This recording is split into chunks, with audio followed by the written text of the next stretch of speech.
Bab ke-33. Bila termenung, memikirkan bayi yang ada di dalam perutnya saat ini, entah harus senang atau sedih, yang jelas Bila akan menerima anugerah yang sudah dititipkan oleh Sang Maha Pencipta untuknya. Bila mengusap perutnya yang masih rata, dan melihat ke arah Ayu yang saat ini sudah tertidur pulas. Saat ini malam sudah sangat larut tapi Bila belum juga terjaga. Mama akan membesarkan kamu, nak, meskipun nanti hidup kita akan sangat sengsara. Ucap Bila, dalam hati sambil mengusap air mata yang tiba-tiba jatuh. Melihat kondisi mereka saat ini, Bila akan berjuang untuk membesarkan anaknya setelah lahir nanti. Malam kembali berganti siang, saat ini di kediaman rumah besar keluarga Mahendra. Raka melangkah menuju ruang makan dengan setelan jas kantor. Wajah Raka juga sudah tidak terlalu pucat seperti kemarin. "Pa, Ma, Nak, kamu akan ke kantor?" "Iya, Pa. Ada pekerjaan yang harus Raka selesaikan." Raka duduk di salah satu kursi.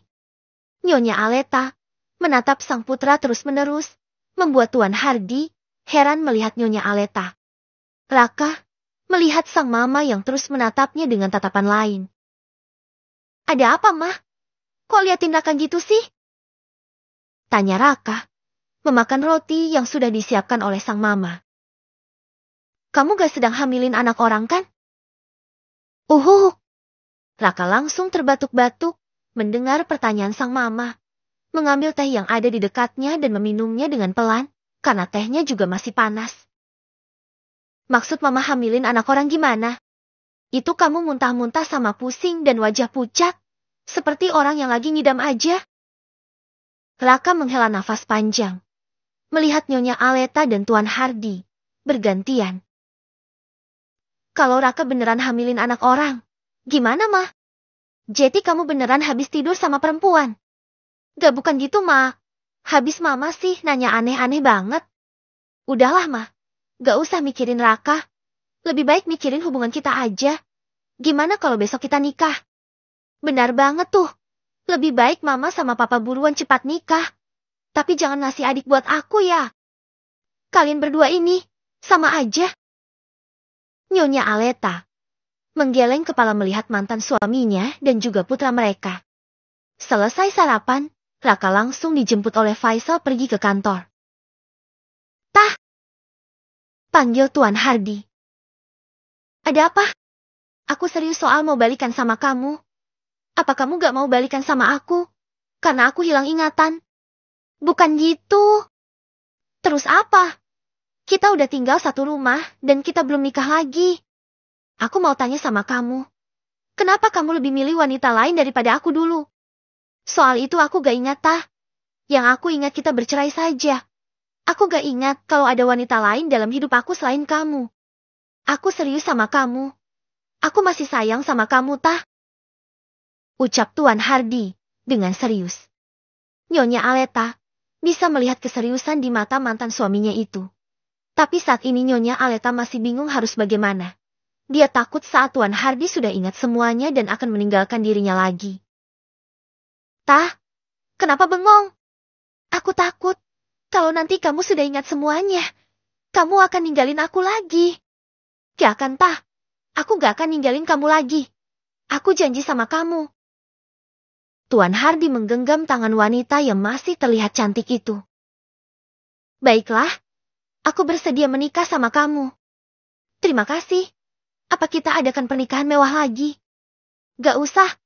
Anak kita belum nikah. Nanti dia bisa nyusul. Kita aja dulu." "Gak. Aku mau nikah sederhana saja. Cuma ada kita dan penghulu saja itu sudah cukup." "Iya deh. Yang penting sah dan bisa tidur bersama lagi." Ucap Tuan Hardy sambil tersenyum geli. Sedangkan Nyonya Aleta, jangan ditanya. Saat ini ia sangat malu dengan tingkah sang mantan suami yang setengah menggodanya. Raka yang baru saja tiba di ruangan kerjanya dan baru akan menghidupkan laptop yang ada di atas meja. Tiba-tiba pintu ruangan itu terbuka. "Bos, di depan ada Pak Arham sama putrinya." Ucap Faisal. "Disuruh masuk aja." "Baik, Bos." "Selamat pagi, Pak Raka. Maaf kalau kedatangan saya dan putri saya mengganggu Pak Raka." Ucap pria parubaya itu. yang bernama Pak Arham, dan putrinya yang ada di sampingnya saat ini. Tidak apa-apa, silahkan duduk. Terima kasih Pak Raka. Uya kenalkan ini putri saya Amanda Pak. Saya Raka. Ucap Raka, hanya menunduk hormat, sebagai bentuk sapaan. Amanda. Ucap wanita itu, menatap Raka cukup lama dan tak berkedip sama sekali. Kebetulan saya dan putri saya lewat kantor Pak Raka, jadi mampir sebentar. Iya, saya juga baru saja datang. Bagaimana keadaan Tuan Hardy Pak Raka? Saya dengar Tuan Hardy sudah kembali dari luar negeri.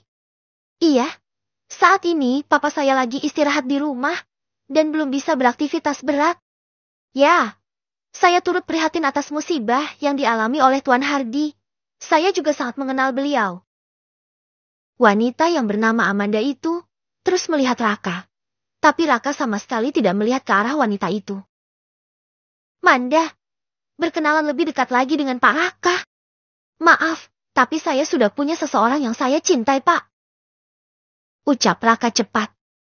Faisal yang duduk di antara mereka mengernyit keningnya heran. Menatap sang bos. Apa kata si bos? Sudah punya seseorang yang dia cintai. Siapa perasaan gak ada deh. Ucap Faisal dalam hati, sambil menggeleng kepala pelan.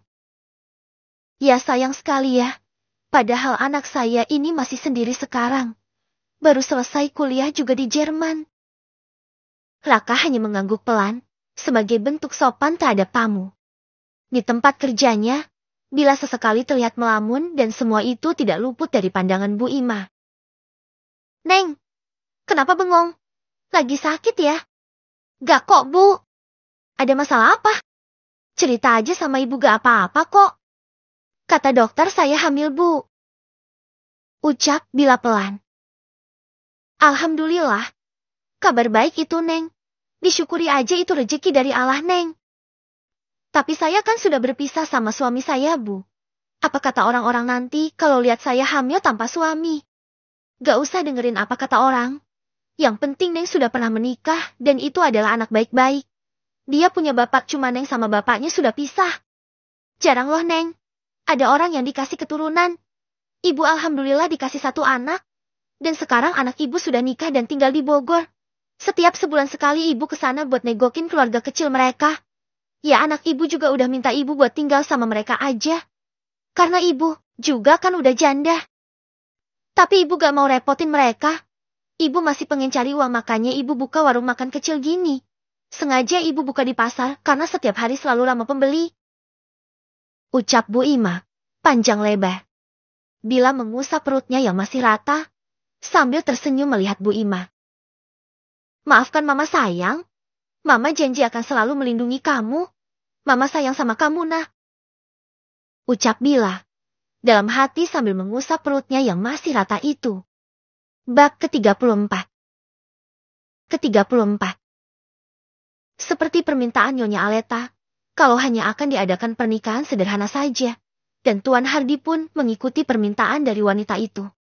Saat ini, di ruang tengah rumah besar itu, sudah hadir Pak Penghulu dan juga 2 orang saksi. Raka dan Faisal juga duduk di antaranya. Bisa kita mulai sekarang ijab kabulnya, Pak? Tanya Penghulu. Tentu bisa, Pak. Silahkan. Jawab Tuan Hardy. Nyonya Aleta, lalu dipersilahkan untuk duduk di dekat sang calon suami, dan ijab kabul pun dimulai. Raka melihat bagaimana papanya mengucapkan ijab kabul dengan sangat lancar. Tiba-tiba Raka mengingat pernikahannya dengan Bila. Bagaimana Raka mengucapkan ijab kabul di depan Pak Penghulu dan para saksi kala itu. Kok malah ingat dia sih? Ucap Raka, dalam hati lalu dengan cepat membuang jauh-jauh bayangan tentang Bila. Sah. Sah. Semuanya mengucapkan syukur. Setelah mendengar kata sah terucap dari 2 orang saksi, sekarang ini Nyonya Aleta dan Tuan Hardy sudah kembali resmi menjadi pasangan suami dan istri lagi. Semuanya kemudian memanjatkan doa bersama. Dan Nyonya Aleta tidak menyangka kalau akan kembali bersama lagi dengan pria yang sangat ia cintai itu. Sampai sekarang pun Nyonya Aleta belum tahu pasti apa penyebab Tuan Hardy menceraikan dirinya dulu. Pak, Mah, selamat ya. Raka senang papa sama mama sekarang sudah kembali bersama lagi. Terima kasih sayang. Kamu cepatlah menyusul. Mama udah gak sabar pengen gendong cucu. Raka sempat terdiam. Mendengar permintaan sang mama, pikiran Raka saat ini tertuju pada Bila dan perkataan dokter beberapa hari lalu. Bos, ada apa? Gak ada apa-apa kok. Faisal tahu kalau bosnya itu pasti sedang mengingat Bila. Selesai ijab kabul, Pak Penghulu dan 2 saksi pun pamit pulang, dan sekarang hanya tinggal Tuan Hardi, Nyonya Aleta, Raka, dan Faisal yang tersisa. Tuan, Nyonya selamat atas pernikahannya. Terima kasih, Sal. Tuan Hardi dan Nyonya Aleta tersenyum melihat Faisal dan Raka. Saat ini kedua pria itu duduk di depan pengantin baru. Sayang, mulai malam ini kamu gak tidur di kamar tamu lagi. Ya gak lah, Pak, kan pengantin baru. Nyonya Aleta hanya tersenyum kecil, melihat suami dan juga putra mereka yang gencar menggoda dirinya. Kak, kenapa? Ayu melihat Bila yang sedang melihat ke arah penjual sate. Ingin sekali mencicipinya, tapi Bila harus berhemat karena saat ini ia sedang hamil. Gak apa-apa kok.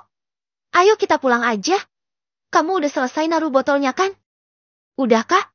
Kak tunggu, kakak pengen makan sate. Iya, tapi gak usah.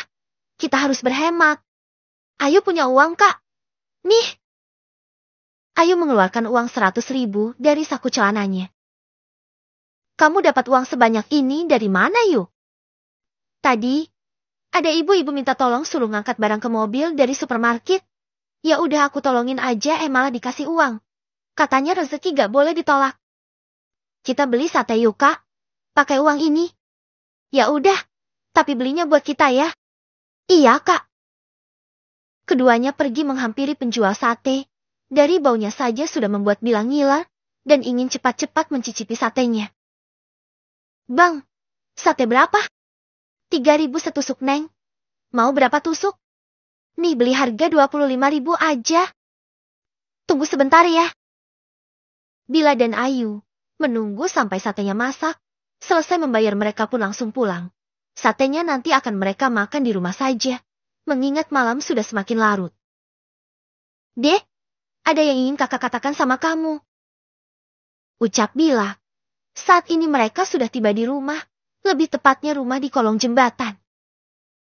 Apa, Kak? Kakak sekarang lagi hamil. Hamil?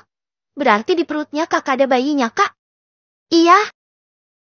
Ucap Bila, tersenyum kecil. Ya karena Ayu masih polos-polosnya. Gadis itu pun cuma iya-iya saja. Jadi gak sabar, pengen main sama bayi, Kak. Kamu gak keberatan?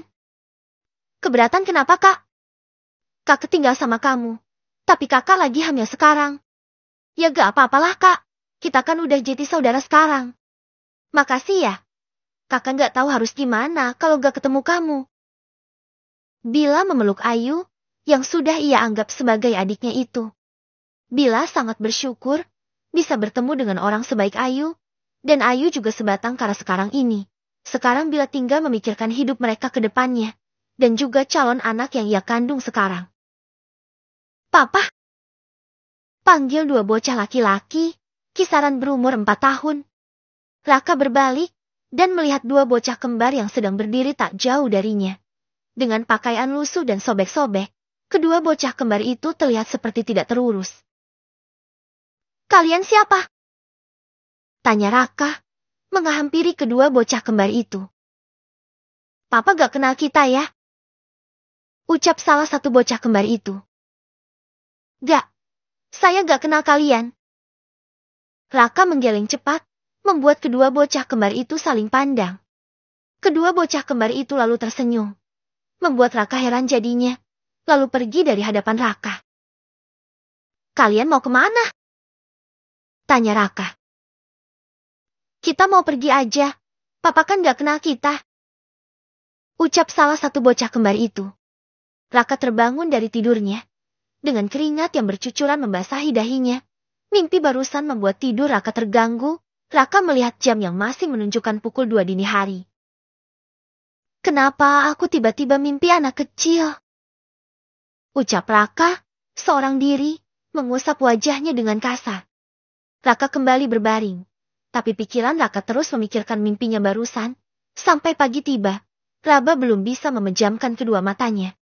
Raka tidak sadar kalau mimpi itu adalah sebuah pertanda kalau Bila saat ini benar-benar hamil anak mereka.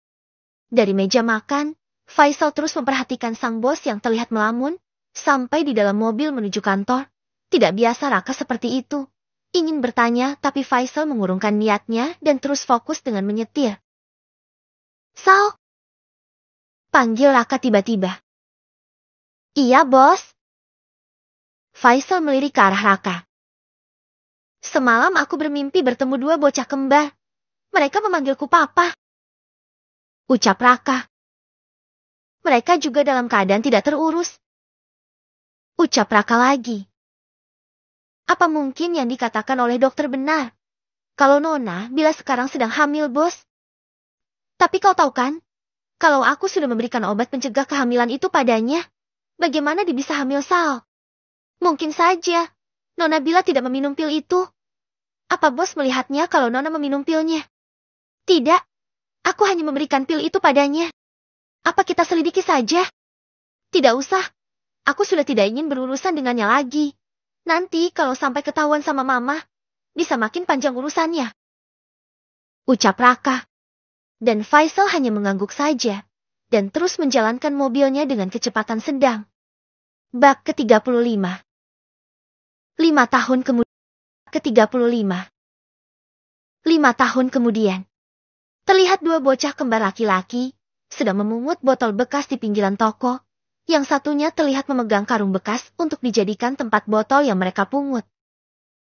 Dek, jangan jauh-jauh dari kakak ya. Ucap bocah kembar yang satunya. Iya kak. Mereka adalah Bara dan Bagas, bocah laki-laki berumur 4 tahun, yang saat ini sedang memungut botol bekas. Kak, lihat deh ini masih bagus ya. Bagas menunjukkan permainan yang sudah rusak pada sang kakak. Iya deh, taruh di sini aja kita bawa pulang, buat tambah mainan kita. Ucap Bara, membuka karung yang ia pegang itu. Ayo kita pulang, Mama sama Kak Ayu, pasti nyariin kita. Ajak Bara, yang mendapat anggukan dari sang adik. Kedua bocah kembar itu berjalan di aspal tanpa alas kaki. Dengan Bara yang sedang membawa karung kecil berisi botol bekas yang mereka pungut tadi. Bagas melihat satu botol di pinggir jalan besar. Dengan berlari kecil, Bagas mengambil botol itu, tanpa Bagas sadari kalau dari arah depan ada mobil yang sedang melaju. Karena botol itu terletak agak ke tengah jalan. Adek awas! Teriak Bara, melepaskan karung yang ia bawa, dan langsung berlari ke arah adik kembarnya. Tiikik! Mobil berhenti setengah meter dari Bagas, membuat Bara langsung memeluk adiknya dengan erat. Dek, kamu gak apa-apa kan? Tanya Bara panik. Aku gak apa-apa kok kak, mobilnya gak jadi nabrak aku. Di dalam mobil, dua orang pria kaget dan saling pandang. Apa kita nabrak Sal? Ada anak kecil bos, untung aja gak ketabrak. Ucap Faisal melihat ke belakang di mana Raka duduk. Kita lihat dulu, siapa tahu aja luka. Ucap Raka, yang mendapat anggukan dari Faisal. Mereka lalu keluar dari mobil, dan melihat dua bocah kembar yang baru saja berdiri, dan melihat Raka dan Faisal. Maaf Om, adik saya gak lihat kalau ada mobil. Adik saya cuma mau ambil botol bekas itu. Tunjuk Bara pada botol bekas. Raka dan Faisal saling pandang, lalu kembali melihat dua bocah kembar itu. Kalian gak apa-apa? Ada yang luka gak? Tanya Raka. Gak Om, kita gak apa-apa kok. Kak, aku ambil botolnya dulu ya.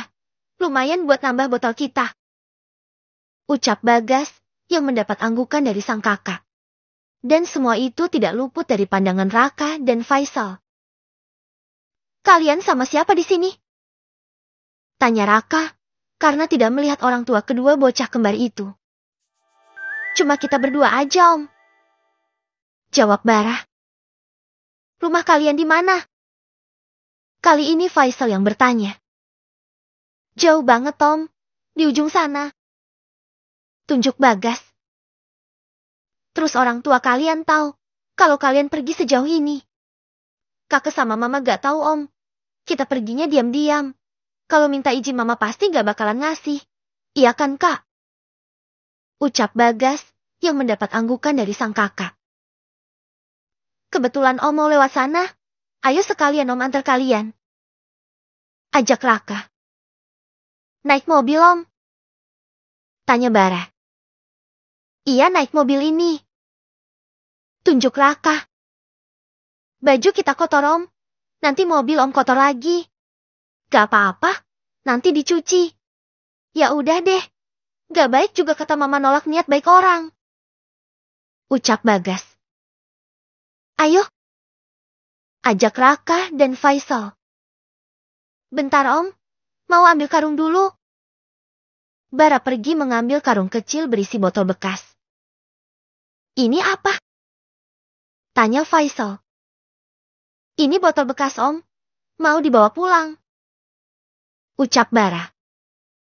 Ayo, bawa masuk aja. Ucap Raka.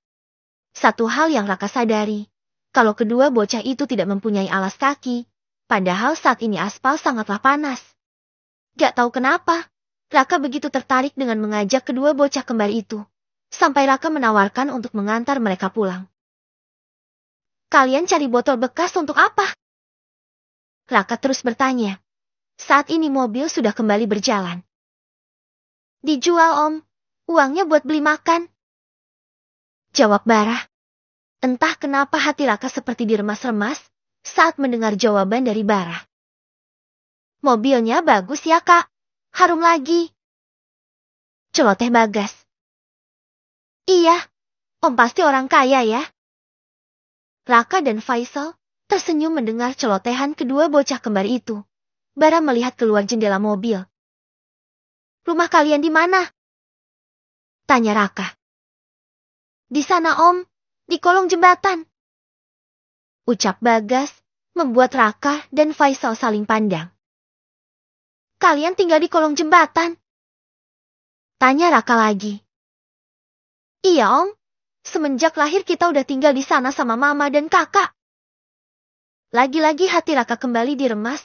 Raka sendiri pun heran pada hal ini kali pertama mereka bertemu, tapi seolah seperti ada magnet di antara dirinya dan kedua bocah kembar itu. Kita turun di sini aja, Om. Mobil Om gak bisa masuk ke rumah kita. Ucap Bara. Om boleh gak ikut kalian ke rumah? Bos yakin? Tanya Faisal. Iya. Boleh, Om. Tapi di dalam sana tempat kotor, Om. Om pasti gak akan kuat. Berbeda sama kita yang sudah terbiasa. Gak apa-apa, Om cuma mau lihat tempat tinggal kalian aja. Mereka lalu turun dari mobil. Tidak lupa Raka membantu mengambil karung yang berisi botol bekas, lalu memberikan pada Bara. Nama kalian siapa? Tanya Raka. Aku Bara, Om. Kalau ini Bagas adik aku. Nama yang bagus. Kalian udah makan belum? Cuma tadi pagi, Om. Kalau siang belum. Kalau gitu kita beli makan dulu aja di sana ya. Om mau beli kita makanan? Kedua mata bocah kembar itu berbinar senang. Iya, ayo. Ajak Raka, dan kedua bocah kecil itu pun ikut. Kalian gak pakai sendal. Aspalnya panas loh. Gak, Om. Kita gak punya sendal. Ucap Bagas. Membuat Raka melihat Faisal. Dek, adik kamu kemana? Kenapa belum pulang-pulang juga? Ucap seorang wanita dengan panik. Katanya mereka cuma main aja, Kak. Tapi belum balik-balik sampai sekarang.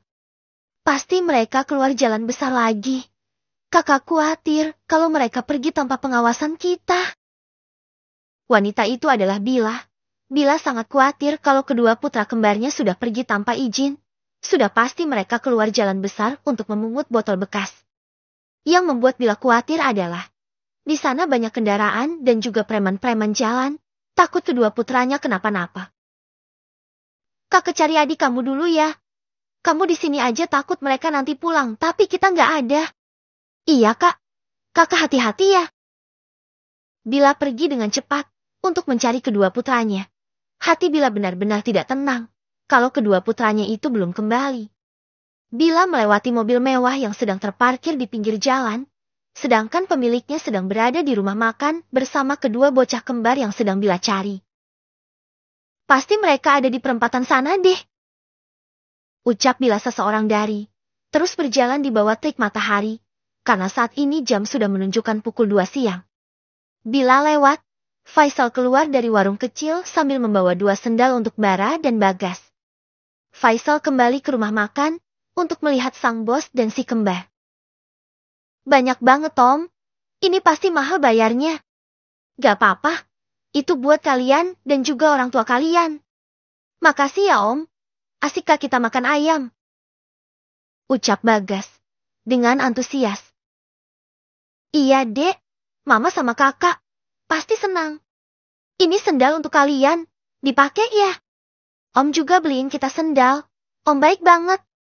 Ayo sekarang kita ke tempat tinggal kalian. Ajak Raka.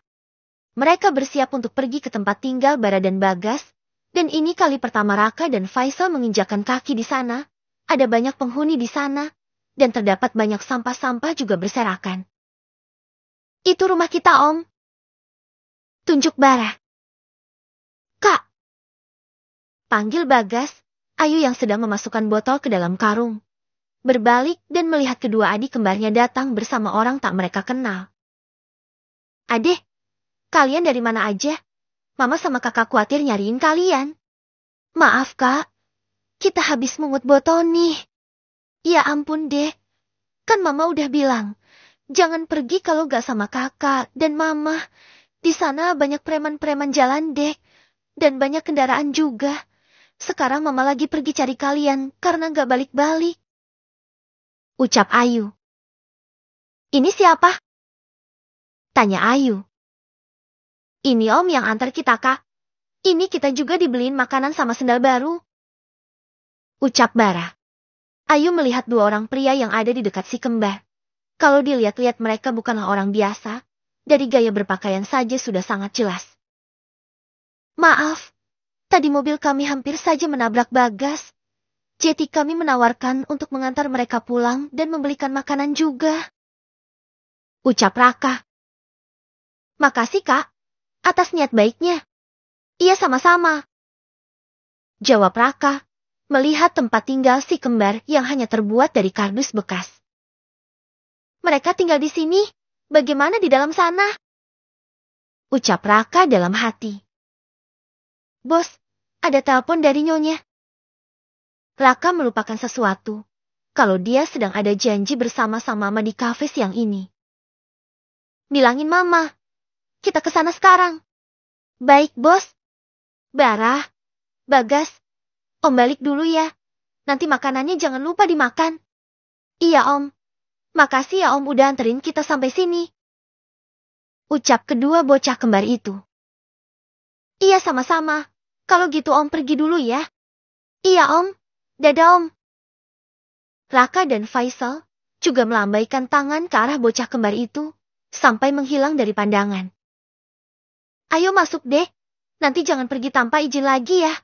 Kasian Mama khawatir banget sama kalian. Iya, Kak.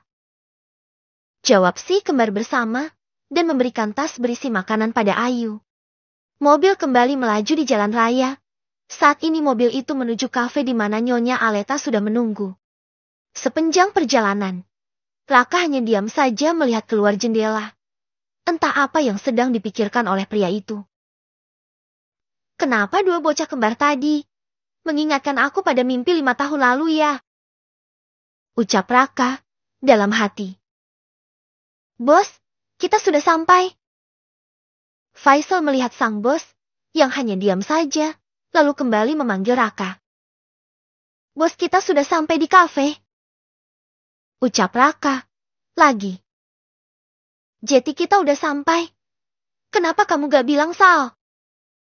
Faisal melengos, melihat sang bos, padahal ia sudah dari tadi memanggil sang bos, tapi bosnya aja yang bengong gak tahu lagi mikirin apa. Keluar dari mobil, Raka dan Faisal langsung berjalan masuk. Terlihat Nyonya Aleta sedang mengobrol dengan seorang wanita cantik di salah satu meja. Mama pasti pengen ngenalin aku sama wanita itu. Aduh mama kenapa sih gak berhenti-henti buat jodohin aku? Kesal Raka, dalam hati, berjalan malas mendekati sang mama. Bab ke-36. Ke-36. Ma! Panggil Raka. Nyonya Aleta dan wanita cantik itu melihat ke asal suara. Raka dan Faisal sudah berdiri di dekat meja mereka. Nyonya Aleta tersenyum melihat putranya sudah datang. Sayang, kalian berdua sudah datang. Ayo duduk dulu. Raka dan Faisal duduk di kursi sebelah. Raka melihat wanita yang sedang duduk di dekat sang mama saat ini. Bukan hal biasa bagi Raka, karena sang mama terus saja menjodohkan dirinya dengan para wanita pilihannya. Padahal Raka selalu menolak itu. Sayang, kenalin ini Lisa, anaknya Tante Manike. Raka. Nyonya Aleta melihat sang putra dengan tajam, sebagai kode agar Raka tidak cuek pada wanita cantik yang ada di sebelahnya itu. Raka, cobalah untuk kenal lebih dekat sama Lisa. Lisa ini anak yang baik kok, baru selesai sekolah juga di luar negeri. Lisa mau kan kenal lebih dekat sama anak tante ini. Lisa sih, terserah aja tante. Ucap wanita itu, sambil tersenyum manis. Nyonya Aleta tersenyum melihat sang putra yang hanya diam saja. Entah kenapa Raka selalu tidak suka setiap kali mamanya mengenalkan wanita untuknya. Kalau gitu, mama baliknya sama Faisal ya. Kamu sama Lisa jalan-jalan aja dulu, saling mengenal. Mah, Raka sama Faisal masih harus balik ke kantor. Kita masih ada kerjaan, Mah. Nanti saja. Lagian kamu ini kan bos. Jadi gak apa-apa kalau gak balik ke kantor. Gak akan ada yang marah. Raka menghela nafas panjang. Melihat Faisal yang mulai beranjak bersama Nyonya Aleta. Kalian ngobrol aja ya. Mama pergi dulu sama Faisal. Lisa tante duluan ya. Iya tante hati-hati. Ayo Sal. Ajak Nyonya Aleta. Sebelum pergi, Faisal memberikan kunci mobil pada sang bos. Sedangkan dirinya nanti akan menyetir mobil milik Nyonya Aleta. Kita langsung pulang Nyonya? Tanya Faisal. Iya, kita langsung pulang saja. Mereka lalu masuk ke dalam mobil, lalu mobil keluar dari parkiran kafe. Sal, kalau dilihat-lihat, Raka sama Lisa cocok juga ya. Iya Nyonya. Sal, kamu kan asisten pribadi Raka udah lama. Apa Raka nggak punya pacar atau gebetan gitu? Kamu kan sering bareng dia kemana-mana. Sebenarnya bos sudah pernah nikah Nyonya. Ucap Faisal dalam hati. Sal, kok kamu malah bengong sih ditanyain? Itu Nyonya. Saya nggak pernah lihat bos dekat sama cewek. Tante Jeti takut Sal. Kalau Raka itu nggak normal. Masa iya di umurnya udah mateng gitu tapi nggak tertarik sama perempuan? Mobil terus melaju di jalan raya. Tiba di lampu merah mobil yang dikendarai oleh Faisal berhenti. Faisal melihat seorang wanita yang baru saja menjebran jalan tanpa alas kaki. Dan seperti sedang mencari sesuatu, fokus Faisal terus melihat wanita itu. Seolah wanita itu adalah pemandangan yang indah. Saat wanita itu melihat ke arah depan, Faisal langsung kaget dan mengedipkan kedua matanya berulang-ulang. Nona Bila, ucap Faisal. Siapa Sal? Tanya Nyonya Aleta. Gak, bukan siapa-siapa Nyonya. Ucap Faisal dengan cepat, kembali menjalankan mobilnya, karena saat ini lampu sudah berubah menjadi hijau. Aku gak salah lihat. Kalau wanita tadi itu adalah Nona Bila. Sedang apa dia di situ? Ucap Faisal dalam hati. Kamu gak pesan minum? Tanya Lisa. Gak, masih kenyang. Mama kamu asik juga ya diajak ngobrol. Aku senang kenal sama Tante Aleta. Mau gak jalan-jalan sebentar sama aku? Kemana? Di sekitaran sini aja. Gak jauh dari sini kan ada taman. Gimana kalau kita ke sana aja? Lebih baik aku yain aja. Ajakan dia. Daripada duduk lama di sini, bikin malas aja. Ucap Raka dengan kesal dalam hati. Kita pergi sekarang. Terserah kamu aja. Mereka lalu keluar kafe dan masuk ke dalam mobil Raka. Lisa terlihat seringkali mencuri pandang ke arah Raka yang sedang fokus menyetir mobil. Gila, ganteng banget. Kalau dijodohkan sama yang ini sih gue mau-mau aja. Apalagi kan pemilik perusahaan Mahendra. Ucap Lisa dalam hati sambil tersenyum senang. Sudah sampai. Ayo turun. Ajak Raka. Lisa sangat berharap kalau Raka akan membuka pintu mobil untuknya. Tapi Raka malah pergi ke arah taman duluan. Raka, tunggu. Panggil Lisa. Kita ke sana yuk. Ajak Lisa. Boleh, tapi gak lama-lama karena aku harus kembali ke kantor lagi. Iya, tapi nanti kamu boleh gak anterin aku pulang? Iya. Raka dan Lisa berjalan ke arah taman sebelah, di mana ada banyak juga pengunjung taman sore itu, karena sekarang jam sudah menunjukkan pukul 3 sore. Kak, lihat deh bunganya bagus banget ya. Raka melihat ke arah bunga yang ditunjuk oleh Lisa. Akah. Aduh Lisa, saat ditabrak oleh seseorang.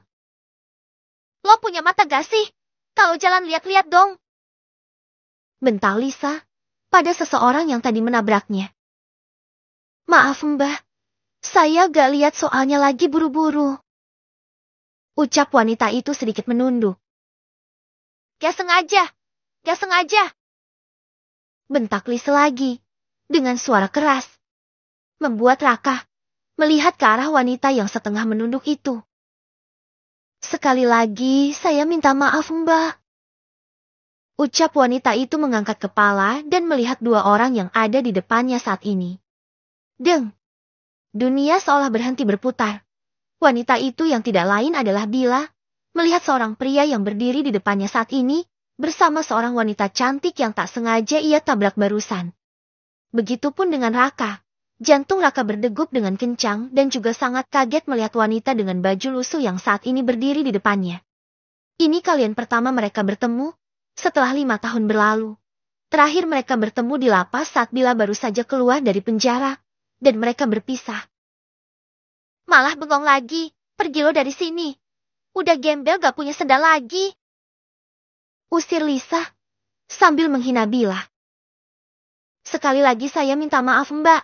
Saya permisi dulu. Bila lalu pergi dengan cepat.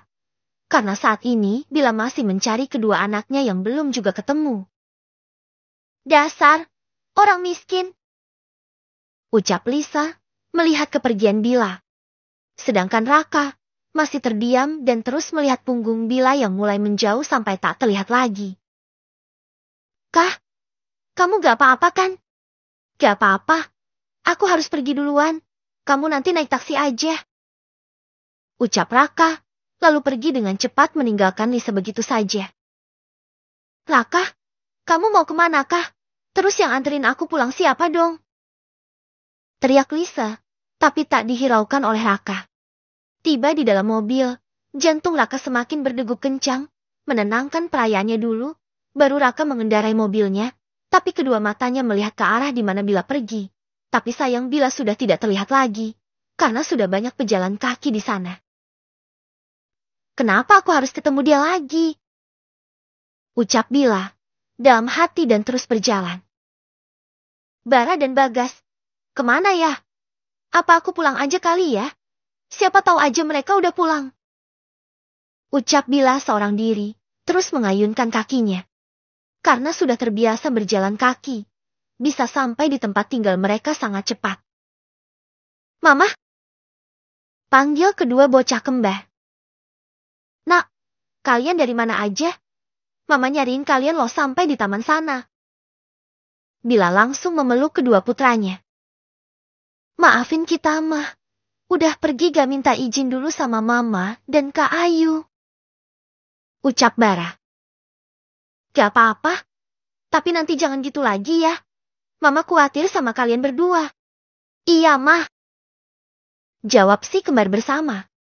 Bila melihat sendal yang dipakai kedua putranya saat ini. Bila menatap si kembar bergantian.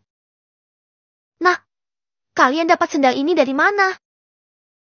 Tanya Bila, menatap kedua putranya. Tadi kita ketemu Om Baik, Mah. Mereka mau antar kita pulang sama beliin kita makanan dan juga sendal ini, Mah. Ucap Bara. Om Baik? Om Baik siapa, Nak? Kalian jangan sembarangan dekat sama orang gak dikenal. Kak, udah balik? Tanya Ayu. Omnya baik kok, Mah. Om juga anterin kita sampai sini. Tanya aja sama Kak Ayu. Ucap Bagas. Bila beralih melihat Ayu untuk meminta penjelasan. Benar deh? Iya, Kak. Tadi si kembar diantar sama 2 orang pria ke sini. Dilihat-lihat juga mereka bukan orang biasa. Om tadi orang kaya, Mah. Mobilnya aja bagus. Iya kan, Kak? Celoteh Bagas yang mendapat anggukan dari sang kakak. Lain kali jangan pergi keluar jalan besar lagi ya. Kalau gak sama mama dan kakak. Bila mengingatkan kedua putranya. Iya, Mah. Jawab si kembar. Sekarang kalian mandi ya? Udah mau sore. Iya, Mah. Habis itu kita makan ya, Mah. Ada ayam goreng mah dibeliin Om Baik banyak banget. Ucap Bagas. Iya, Nak. Bila hanya menyahut saja. Bila sendiri pun belum lihat makanan yang dibilang si kembar. Karena ia baru saja kembali.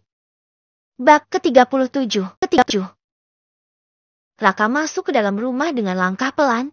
Pikiran Raka saat ini masih tertuju pada wanita yang ia lihat di taman tadi. Sayang, kamu udah pulang. Nyonya Aleta dan Tuan Hardy saat ini sedang bersantai di ruang TV. Iya, Mah. Jawab Raka pelan, kemudian mendudukkan bokongnya di salah satu sofa. Menyandarkan punggungnya sambil mengusap wajah kasar. Tuan Hardy dan sang istri saling pandang. Melihat putra mereka itu. Kamu kenapa? Kok wajahnya gitu banget? Gak apa-apa, Mah. Raka ke kamar dulu. Raka beranjak dari duduknya. Sayang, kamu nganterin Lise pulang gak? Raka menghentikan langkahnya dan berbalik melihat sang mama. Gak, Mah. Raka tinggalin dia di taman. Ya ampun sayang, kamu ini tega banget sih. Kasian loh Lise ditinggal di taman sendirian. Mah, Raka kan udah bilang, kalau Raka gak suka dijodohkan gini, Mah. Terus kamu mau sampai kapan seperti ini? Dekat sama perempuan saja kamu gak? Apa jangan-jangan benar lagi dugaan Mama kalau kamu ini gak normal? Mama suka sembarangan aja kalau ngomong. Terus kalau memang kamu normal, kenapa gak nyari pacar sekarang? Dideketin sama perempuan malah gak mau. Kamu ini maunya apa sih? Nyonya Aleta menatap sang putra sambil menggeleng kepala pelan. Mungkin Raka lagi milih-milih, Mah. Ucap Tuan Hardy yang sedari tadi mendengar ocehan istri dan putra mereka. Milih-milih gimana, Pak? Semua perempuan yang Mama kenalkan ke Raka itu cantik-cantik loh. Raka malah gak mau. Apa kamu mau Mama jodohkan sama janda? Kalau ada, ya janda aja, Mah. Ucap Raka, lalu pergi dari hadapan kedua orang tuanya. Sedangkan Nyonya Aleta dibuat melengos dengan jawaban sang putra. Nyonya Aleta melihat sang suami hanya tersenyum melihat sang istri. Papa kok malah ketawa sih? Bukannya bantuan Mama buat nyari jodoh buat anak. Habisnya kalian ini lucu sih. Udah mah biarkan saja. Nanti juga Raka ketemu sama jodohnya. Ucap Tuan Hardy, sudah 5 tahun semenjak kecelakaan itu. Tuan Hardy belum juga mengingat semuanya. Tapi dokter sudah menjelaskan. Nanti dengan seiring berjalannya waktu, ingatan Tuan Hardy yang hilang akan kembali dengan sendirinya. Yang terpenting sekarang kondisi Tuan Hardy sudah pulih dan membaik. Cuek. Raka masuk ke dalam kamar dengan langkah gontai dan duduk di sini ranjang. Kenapa aku kepikiran dia dan 2 bocah kembar itu terus? Ucap Raka, kemudian beranjak masuk ke dalam kamar mandi untuk membersihkan diri. Raka mengingat penampilan Bila tadi, sangat jauh dari kata layak, baju lusuh dan usang dan juga berjalan tanpa alas kaki. Selesai membersihkan diri, Raka keluar kamar mandi dengan handuk yang melilit di pinggang rampingnya, mengambil baju di lemari. Saat malam tiba, di rumah kecil yang hanya terbuat dari kardus bekas itu, terlihat tempat kehidupan yang sedang asik menikmati makan malam, dengan pencahayaan seadanya saja, yaitu lampu botol bekas menjadi penerang setiap malam yang gelap. Dua bocah kembar, terlihat asik menikmati ayam goreng yang tadi mereka beli dengan om baik. Bila tersenyum sendu melihat kedua putra kembarnya itu. Enak banget ya kak ayam gorengnya. Coba aja kita bisa tiap hari makan enak gini. Ucap Bagas. Padahal cuma nasi, ayam goreng dan sayur saja. Tapi buat kedua bocah kecil itu adalah makanan paling enak, karena makanan mereka selalu nasi sama tahu. Kalau nggak tahu ya tempe saja sama kecap. Karena cuma itu yang bisa Bila beli. Mengingat mereka hanya bisa mendapatkan uang dari hasil jual botol bekas untuk bisa beli makan dan bertahan hidup selama ini. Bila sudah tidak bekerja di rumah makan Bu Ima, dari 4 tahun lalu, karena rumah makan itu sudah tutup dan Bu Ima sudah dijemput oleh anaknya, untuk bisa mendapatkan uang, Bila dan Ayu pun mencari botol bekas untuk dijual. Lumayan uangnya buat beli makan sehari-hari. Mama gak makan? Tanya Bara. Udah nak, nih Mama udah selesai makan. Kalian makan aja lagi. Ini disimpan mah, buat besok kalau dihabisin semua malam ini. Nanti besok kita makan apa? Ucap Bara. Memangnya kalian udah kenyang sayang? Udah mah, nih lihat perut kita udah besar. Ucap Bagas, membuat Ayu dan Bila tersenyum. Kak Ayu, juga udah kenyang ya? Tanya Bagas. Iya dong, kan makan ayam. Ayo cuci tangan dulu, baru kita tidur udah malam. Iya mah, maafkan mama sayang. Ucap Bila dalam hati, menahan air mata yang sebentar lagi akan jatuh. Bila melihat kedua putranya yang saat ini sudah tertidur pulas. Mereka selalu tidur sambil memeluk mainan mereka yang terbuat dari botol bekas. Bila Jeti ingat, saat ia melahirkan mereka 4 tahun lalu, Bila pikir hanya ada satu nyawa yang ada di dalam perutnya, ternyata ada 2 malaikat kecil, dan sekarang 2 malaikat kecilnya itu sudah tumbuh besar. Mama sayang banget sama kalian berdua. Cuma kalian yang Mama punya nak. Ucap Bila, seorang diri menghapus air matanya yang tiba-tiba mengalir di pipi. Bila mengingat mantan suaminya dan wanita yang Bila tabrak tadi di taman. Bila tersenyum kecut, mengingat pria itu. Bila menduga kalau wanita yang ia tabrak tadi adalah istrinya Raka, karena mereka sedang berada di taman sore-sore. Untuk apa aku memikirkan dia? Dia sudah punya kehidupan baru. Sekarang aku fokuskan saja untuk membesarkan kedua anakku. Ucap Bila dalam hati. Mengusap air matanya dengan kasar, lalu ikut berbaring di dekat kedua putranya. Bos! Sapa Faisal, yang baru saja tiba. Tuan muda, dipanggil nyonya dan tuan untuk sarapan. Ucap pelayan. Iya. Selayo kita sarapan. Ajak Raka, mereka lalu melangkah menuju ruang makan. Di sana sudah ada Nyonya Aleta dan Tuan Hardi, yang sudah menunggu. Raka dan Faisal langsung duduk di kursi biasa. Sal, kamu punya teman wanita janda gak? Tanya Nyonya Aleta tiba-tiba, membuat Faisal mengernyit heran. Teman yang sudah janda maksudnya tante? Tanya Faisal balik. Iya, teman yang sudah janda, sudah tidak bersuami lagi. Memangnya kenapa tante? Mau dijodohkan sama Raka? Sama anak gadis kan dia nggak mau. Faisal melihat sang bos yang terlihat santai, dan tidak menghiraukan ucapan sang mama. Raka malah menikmati sarapannya dan sibuk dengan pikirannya sendiri saat ini. Entah apa yang ada di pikiran Raka. Bos mau dijodohkan sama janda? Mau. Kalau perlu janda yang ada anaknya juga. Biar sepaket. Ucap Raka santai. Membuat Nyonya Aleta menatap sang suami yang sedang tertawa melihatnya, sedang Faisal dibuat melengos mendengar jawaban sang bos. Bab ke-38. Bos, ke-38. Bos, serius mau kalau dijodohkan sama janda? Kau ini, lama-lama juga sama rempongnya seperti mama. Raka membuka pintu mobil, lalu masuk disusul oleh Faisal. Kirain serius. Faisal mulai menyalakan mesin mobil, lalu keluar dari gerbang rumah besar bak istana itu. Bos! Panggil Faisal. Ada apa? Kemarin saat di jalan pulang sama Tante Aleta, saya gak sengaja melihat Nona Bila. Raka langsung menatap Faisal. Kemarin aku juga bertemu dia di taman. Dia gak sengaja nabrak Lisa, karena sedang buru-buru. Apa? Bos juga bertemu Nona Bila? Iya, tapi dia buru-buru pergi.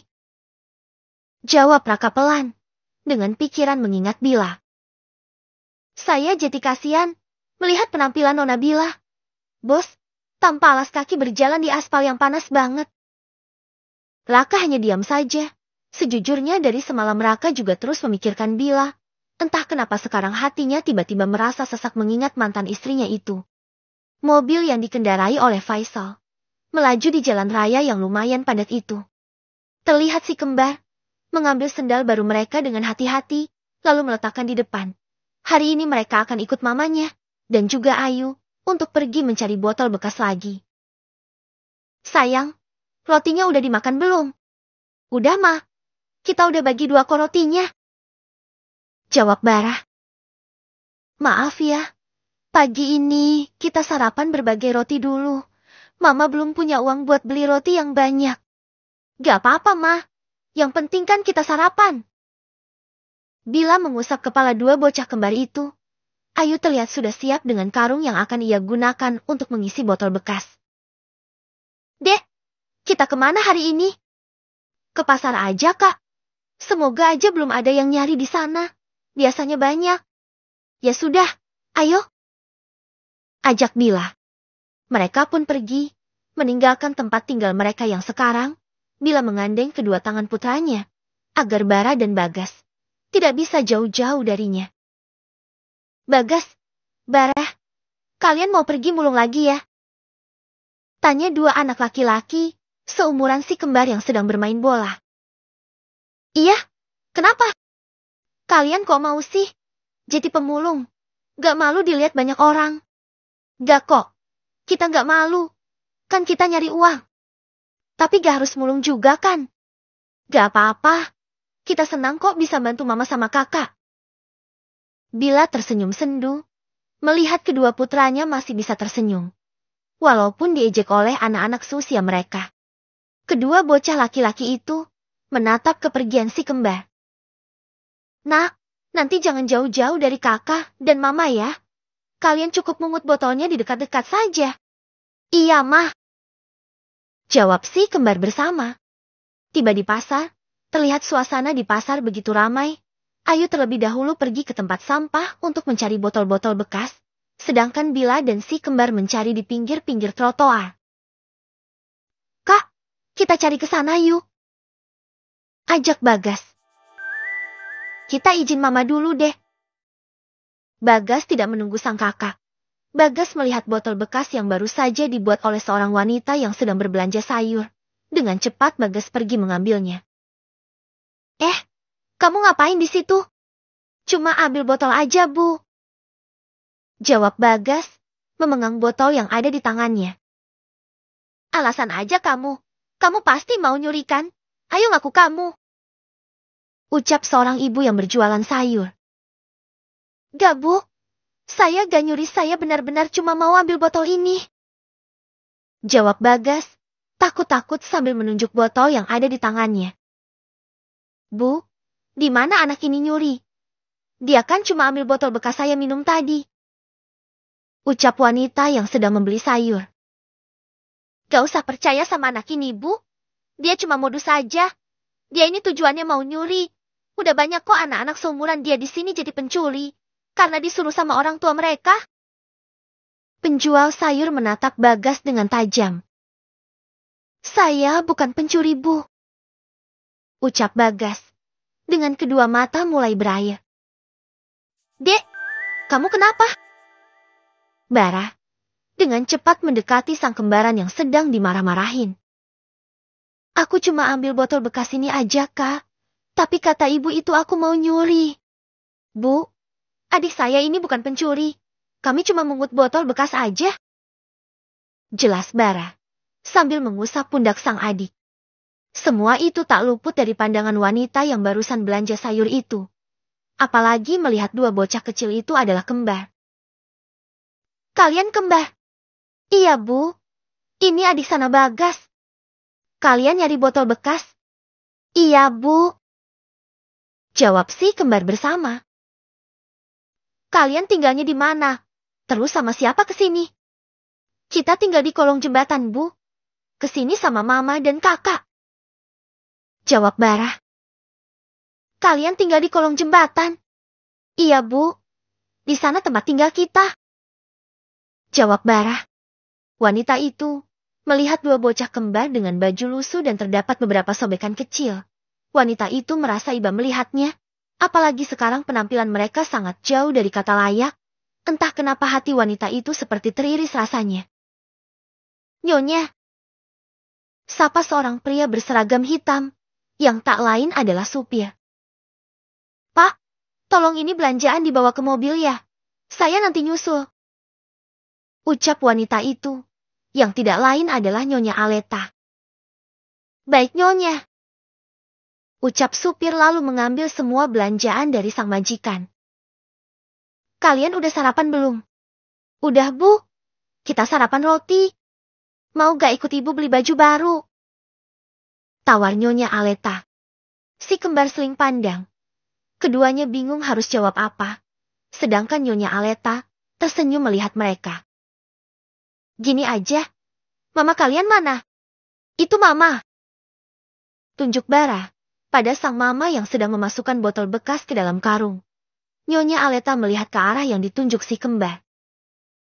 Loh, itu kan wanita yang pernah aku tolong 5 tahun lalu. Jadi ini anaknya? Ucap Nyonya Aleta dalam hati, masih mengingat kejadian 5 tahun lalu. Di mana bila pingsan di jalan dekat pasar itu. Pandangan Nyonya Aleta kembali melihat si kembar. Ayo kita samperin mama kalian. Si kembar pun mengangguk, lalu mereka pergi menghampiri Bila. Mama? Panggil Bara dan Bagas. Nak, kalian dari mana aja? Kan mama udah bilang jangan jauh-jauh dari mama, nak. Bila belum menyadari kalau ada seorang wanita di dekat si kembar. Permisi. Sapa Nyonya Aleta. Bila melihat ke arah Nyonya Aleta, lalu melihat si kembar bergantian. Kamu ibunya si kembar ya? Betul, Bu. Ibu ini siapa ya? Saya Aleta. Saya gak sengaja ketemu si kembar di sana tadi mungut botol. Apa anak-anak saya nakal, Bu? Tanya Bila. Khawatir melihat Nyonya Aleta takut-takut. Gak kok. Cuma tadi Bagas dituduh nyuri sama penjual sayur di sana. Dan saya langsung dengan cepat menyela ucapnya.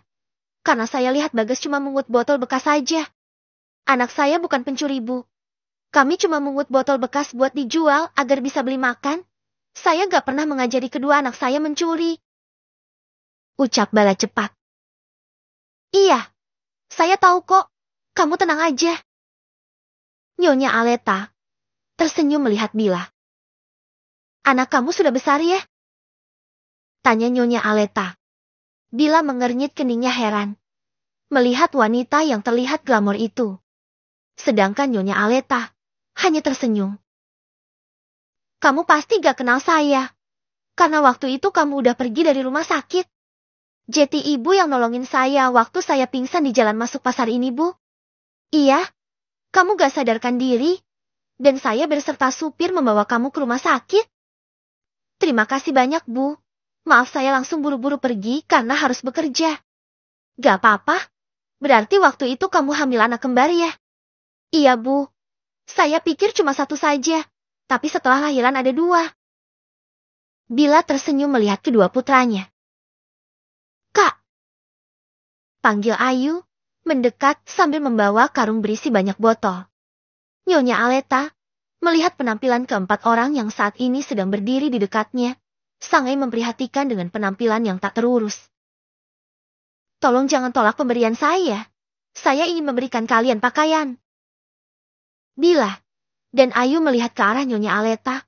Baru kali ini mereka bertemu seseorang yang mau menolong mereka. Anggap saja, Ini rezeki buat kalian dari saya. Saya kasihan lihat kembar, apalagi tadi hampir dituduh mencuri. Ucap Nyonya Aleta, dengan dada yang terasa sesak, melihat dua bocah kembar itu yang hanya diam saja. Bab ke-39. Saya merasa tidak enak, Bu.